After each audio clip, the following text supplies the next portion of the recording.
Pesquisas apontam que o brasileiro fica aproximadamente 8 horas mensais conectados às redes sociais, especialmente o Facebook, que ocupa aí o primeiro lugar desse ranking de preferência. Agora, será que as redes sociais não podem auxiliar nesse momento de crise o empreendedor, o empresário? Quem responde essa e outras questões aqui no programa Entrevista da TV Câmara Bauru é o Hugo Rojo. Consegui falar, sobrenome alemão, hein? Consegui pronunciar. Ele é consultor de marketing do escritório regional do Sebrae em Bauru. Hugo, primeiro, obrigado pela presença e por ter aceito o convite e estar aqui conosco hoje. Muito obrigado pelo convite, é uma alegria poder estar aqui com vocês. Agora, nesse momento de crise, Hugo, especialmente Facebook, WhatsApp, eles podem ser uma ferramenta para não só manter a marca no mercado, mas também aumentar o faturamento da empresa? É importante compreender essas novas mídias sociais, né? Facebook, WhatsApp, o YouTube, Instagram e todas elas, compreender que houve uma mudança no hábito de consumo das pessoas, né? Como as pessoas se relacionam com as marcas, como as pessoas se relacionam com as empresas, até mesmo as empresas com as quais elas compram. Então houve realmente uma mudança e é preciso estar conectado, estar integrado a essas novas mídias, né? Agora, alguns empresários, né, alguns relatos apontam um aumento de 15% a 30% nas vendas com o empurrãozinho das redes. O uso das ferramentas, dessas ferramentas online, elas aproximam empresa, né, marca e clientes? É preciso compreender para que servem as mídias sociais, né? As mídias sociais elas servem efetivamente para se ter um relacionamento mais próximo com os clientes. Então, realmente tem empresas que estão colhendo excelentes resultados comerciais, além dos resultados financeiros, também os resultados em termos de fortalecimento de marca, e empresas que estão exclusivamente nas redes sociais, né? Hoje você tem empresários que só vendem através do Facebook ou através de um e-commerce, né? De uma loja virtual. Como têm sido os resultados desse comércio online? Os resultados estão excelentes, né? Só que é preciso se atentar que existem sim algumas métricas para se trabalhar dentro das redes sociais, né? Os empresários que estão trabalhando corretamente dentro dessas métricas, monitorando os resultados, conhecendo cada vez melhor os seus clientes, estão colhendo excelentes resultados, né? Então, eu acredito que existem empresas que atingem até 60%, 80% de aumento de faturamento através somente da ferramenta do Facebook. Agora, Hugo, eu estava lendo uma pesquisa publicada numa revista chamada Business Week, que mostra que as empresas que investiram em redes sociais tiveram 3 vezes mais rendimentos que aquelas que não investiram. Na sua opinião, na sua avaliação, o uso das mídias sociais, elas já trazem maiores benefícios do que as mídias tradicionais? Ou, por exemplo, aqueles instrumentos como outdoor, panfletos? Na verdade, não. São aplicações diferentes. Certo. O que nós precisamos compreender é que sim, houve uma mudança no consumo de comunicação das pessoas, principalmente as gerações mais jovens, né, como a geração Z e essa nova geração chamada Alpha, né? Ou seja, são crianças, adolescentes que já crescem totalmente conectados e principalmente a ferramenta do celular. Então, o que é importante, sempre que se fala de um plano de comunicação de uma empresa, é importante compreender que não pode só contemplar mídias digitais. As mídias tradicionais, como outdoor, como televisão, rádio, panfletagem, têm sua efetividade e o importante é combinar essas mídias dentro de um mesmo padrão de comunicação, um mesmo padrão de linguagem. Como que eu defino, então, qual mídia eu devo utilizar? É a partir do meu público-alvo? É a partir do público-alvo e do negócio. Então, é preciso conhecer cada vez melhor o meu público-alvo, saber quais mídias ele consome. Por exemplo, se eu vendo para um público um pouco mais de idade, que tem um pouco menos acesso às mídias sociais, talvez no Facebook não seja a melhor comunicação. Então, é sempre importante conhecer o meu público-alvo, conhecer qual é o meu mercado e, a partir disso, traçar a estratégia de qual que é a mídia correta. Agora, a gente observa algumas situações, a gente que utiliza com frequência as redes sociais, a respeito do comportamento dos usuários, né? Que gostam muito de expressar suas opiniões a respeito de marcas, principalmente quando não estão satisfeitas. E aí, muitas vezes, essas reclamações acabam ficando sem retorno, sem o feedback, sem a resposta. Qual é o perigo, né? Qual é o prejuízo de uma empresa, de uma marca não estar na rede social? Hoje a rede social, sobretudo o Facebook, ele potencializou aquele chamado efeito boca a boca, né? Então, aqueles estudos que sempre trouxeram para a gente que uma pessoa insatisfeita fala para 10 pessoas sobre a experiência ruim, hoje o Facebook ele vira uma avalanche em pouquíssimo tempo. À medida que um cliente tem uma experiência ruim com uma loja ou com um restaurante, e ele vai para as redes sociais e posta uma foto comprometedora ou faz um comentário e aquilo junta outras pessoas que também tiveram experiências ruins. Hoje nós temos um site, né, chamado Reclame Aqui. Sim. E esse site, ali você consegue monitorar realmente quais são as empresas sérias que estão preocupadas com a experiência do cliente, né? Se foi positivo, se foi negativo. Infelizmente, os problemas sempre vão acontecer. Só que o cliente hoje ele monitora muito qual é a postura da empresa, né?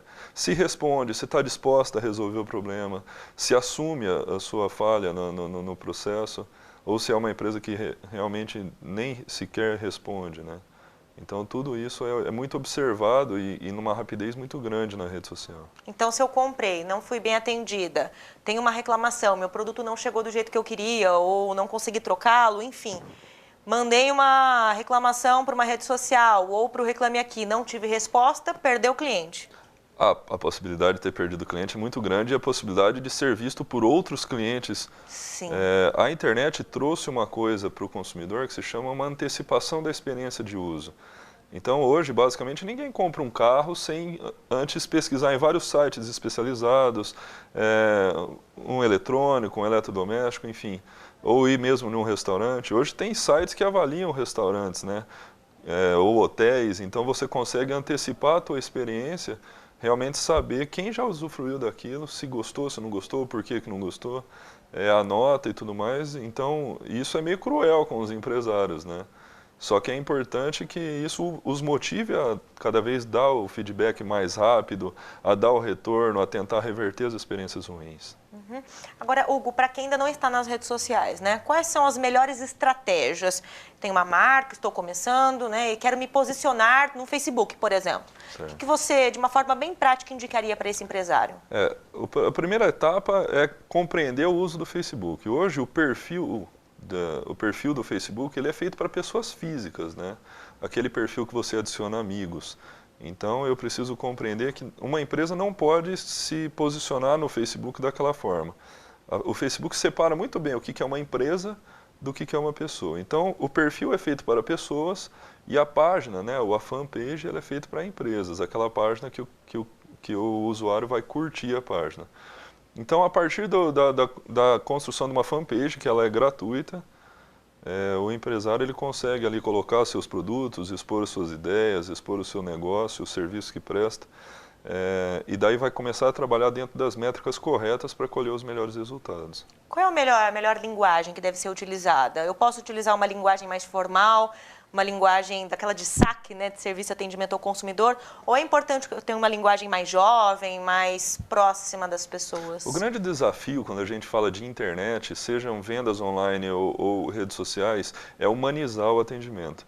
Então, hoje, os profissionais de marketing aí, de comunicação têm estudado muito uma forma de humanizar para que a comunicação seja realmente mais próxima, né? Ninguém mais tem muito saco para esse atendimento eletrônico de call center, né, de telemarketing. Então, assim, quanto mais eu conheço o meu público-alvo, quanto mais eu defino o meu público-alvo, quanto mais eu entendo qual a linguagem que comunica melhor com o meu público-alvo, mais eu vou conseguir afinar a minha página para que chegue aonde eu estou esperando, atinja os resultados. Como eu consigo definir meu público-alvo? Primeiro de tudo, eu tenho que compreender qual que é o universo das pessoas que compram o meu produto. Então, se eu conseguir compreender que homens e mulheres compram das formas mais diversas possíveis, então ali eu já tenho uma primeira definição, se o meu público atende mais homens ou mais mulheres. Eu posso compreender que mulheres de 20 a 30 anos compram de maneira diferente de mulheres de 40 a 60 anos, que usam talvez linguagens diferentes para se comunicar. Então eu posso começar a partir dessas definições, se é homem, se é mulher, se é mais jovem, se é mais velho, se tem uma classe social mais elevada, uma classe social menos elevada. E daí eu consigo ir ajustando qual é a linguagem e eu preciso saber qual é o motivador de compra do meu cliente. Por que o meu cliente compra de mim? Por que ele compraria do meu concorrente? O que eu faria comprar melhor de mim ou mais? O que eu faria deixar de comprar de mim? Quando eu começo a responder essas perguntas dentro de estudos de marketing mesmo, bastante simples, eu consigo me comunicar melhor com o meu cliente. Agora, Hugo, o que não é recomendado fazer no momento da divulgação da marca ou divulgação da empresa? Exemplo, aquela história de ficar marcando o usuário numa postagem, de ficar publicando fotos, anúncio de vendas nas páginas das pessoas. Isso não é interessante, né? Não. Eu tenho que compreender que as pessoas elas entram nas redes sociais para se relacionar com seus amigos, até mesmo para se relacionar com as marcas. Só que eu não posso ser invasivo, eu não posso usar o mural do meu cliente como uma forma de fazer a minha propaganda. Então, no começo das redes sociais, né, no começo do uso do Facebook, fez-se muito isso. Então, as pessoas postavam lá as publicações na linha do tempo dos clientes, marcavam lá, né, muitas pessoas nas publicações, e isso começou a ter um efeito contrário. As pessoas começaram a se desmarcar das publicações e até mesmo a deixar de curtir algumas páginas que começaram a se sentir irritadas, né? Então, no uso de todas as mídias, né, no WhatsApp, nas redes sociais, tudo é importante a questão do bom senso. Ou seja, o cliente ele tem que desejar participar, ele desejar receber as informações. Jamais eu posso fazer o chamado spam, né, ou ficar mandando as minhas comunicações de uma forma que comece a ter o efeito contrário. Como que eu posso estimular esse cliente a procurar a minha página? Exemplo, já vi uma loja de móveis com uma página numa rede social divulgando conteúdo sobre decoração de casas, por exemplo. Isso é algo interessante? Isso é muito interessante. Dentro das redes sociais, nós trabalhamos dentro de uma estratégia que a gente chama de 70-30. Ou seja, dentro de todos os posts, 30% tem que ser efetivamente os seus produtos e serviços. E 70% você pode trazer conteúdo atrativo para o seu público-alvo. Então, através do conhecimento do seu público-alvo, imagina que legal, uma cabeleireira. Então ela tem um público basicamente feminino. Então eu começo a levantar alguns assuntos de interesse dos meus clientes. Uma mulher ela se interessa por beleza, por estética, por moda, por acessórios, por viagens. Não somente sobre cabelo. Então ela pode começar a postar diariamente dicas de maquiagem, dicas de roupa, dica de sapato, de acessórios, de viagens, filhos, exercícios, dieta, enfim. Você começa a entrar profundamente no universo feminino e a tua página começa a ser mais atrativa. E não ao invés de ficar só postando foto de cabelo, o que começa a ficar uma página chata. Então uma página que só publica foto dos seus produtos começa a deixar de ser interessante, né? É verdade que existem horários mais estratégicos para realizar as postagens? Por exemplo, existe um negócio que chama horário de rush das redes sociais? Existe. Existe alguns picos de acesso mais intensos do Facebook, né? Quem tem uma página no Facebook consegue fazer a leitura dos relatórios e entender quais são os horários que os clientes mais veem as suas publicações. E a partir dali você consegue monitorar. Mas em linhas gerais existe um acesso mais efetivo do Facebook das 8 às 10 da noite, né? Um pequeno pico maior às 8 horas, das 8 às 9 da manhã e às 14 horas da tarde.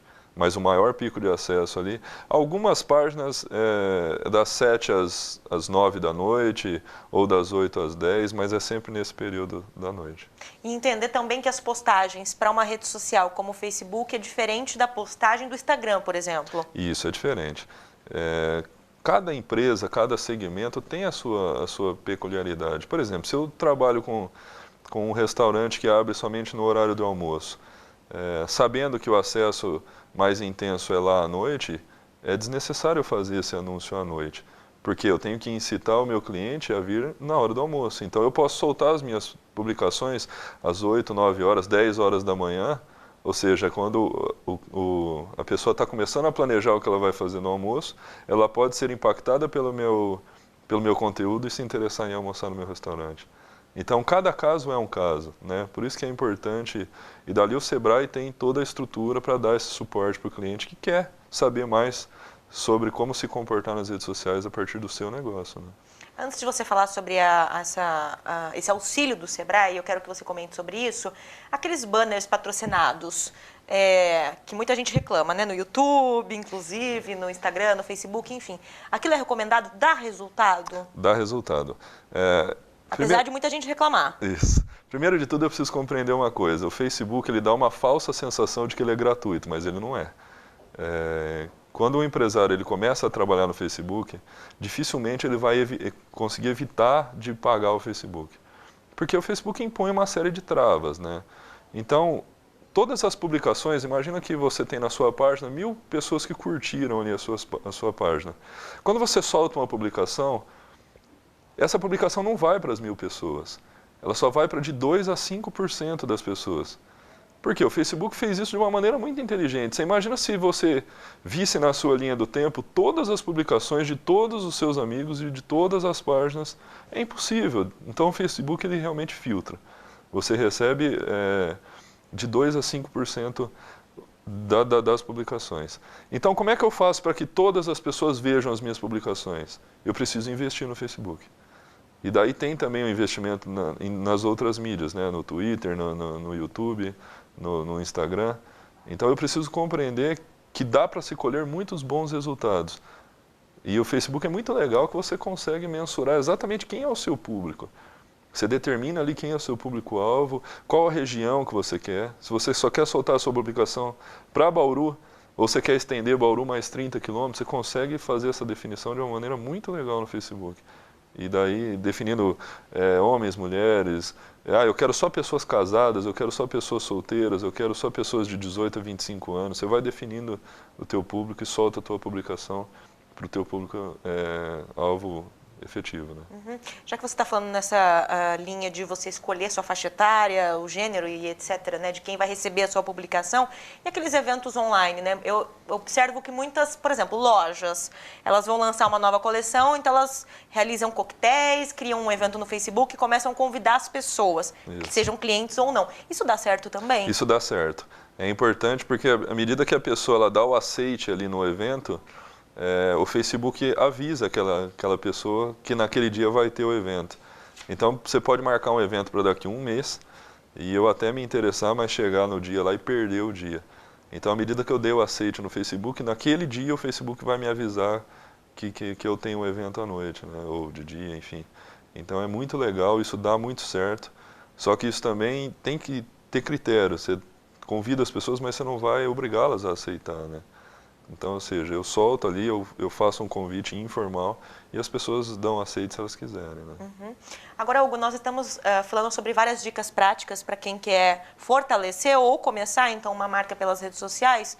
A própria pessoa, o empresário, que é uma pessoa que não está ligada à questão da comunicação, ele pode realizar esse tipo de serviço? É importante ter um profissional contratado, um profissional de comunicação? O que você indicaria? Eu indico sim que contrate um profissional. Assim como todo tipo de trabalho especializado, ele tem que ser desenvolvido dentro de algumas métricas, dentro de alguns estudos. Então, como o Facebook dá essa falsa sensação de que qualquer um mexe, de que qualquer criança consegue postar, e eu não vou pagar uma pessoa para fazer um post. Só que, de repente, começam a ficar muito repetitivos os meus posts, ou somente produtos. Então, hoje, existem agências que desenvolvem conteúdo, o que a gente chama de marketing de conteúdo, né? A preços bastante acessíveis para o pequeno empresário. Então, assim, é importante, é um investimento relativamente barato e que pode dar muito resultado sendo bem trabalhado, né?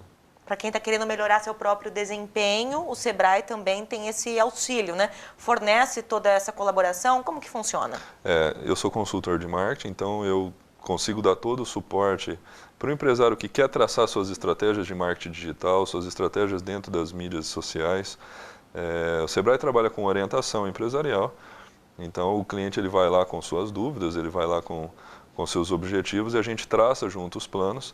Então hoje nós temos consultorias, palestras, cursos, oficinas, tem uma gama de produtos que o Sebrae pode oferecer de maneira gratuita, né, ou paga para os empresários que querem realmente traçar um plano, né. É uma dica legal que eu dou para os empresários são os cursos à distância do Sebrae. Então você pode acessar lá o site sebraesp.com.br e lá você vai acessar uma série de cursos à distância, todos gratuitos, todos fornecem certificados, e tem curso de redes sociais lá, né? Então é uma dica muito legal que eu dou aí para os empresários. Você falou do site, a gente tem um endereço também aqui do escritório regional do Sebrae em Bauru, é a Avenida Duque de Caxias, 1682, e o telefone é o 3234-1499. Hugo Rojo é o nosso consultor de marketing do Sebrae Bauru, aqui com a gente no programa Entrevista da TV Câmara. Eu queria agradecer você pela presença, parabéns pelo seu trabalho, e obrigada aí pelas excelentes dicas, aí, preciosas dicas, viu? Tá joia. Queria agradecer a audiência, convidar realmente os empresários ou aquele que sonha em ter o seu próprio negócio a visitar o escritório do Sebrae aqui em Bauru. Nós estamos de portas abertas, toda semana tem palestras em todas as áreas da gestão. O Sebrae Bauru tem consultores nas áreas de finanças, produção, administração, jurídico, gestão de pessoas. Hoje nós temos consultores em todas as áreas dispostos a tirar dúvidas, a dar orientações, a traçar planos de ação para que o empresário consiga superar esse período difícil de crise e consiga sair na frente, né? Perfeito, Hugo. Obrigada mais uma vez pela presença. Obrigada. Obrigada a você também pela sintonia aqui conosco nos canais 10 da NET e 60.3 UHF Digital. Até a próxima.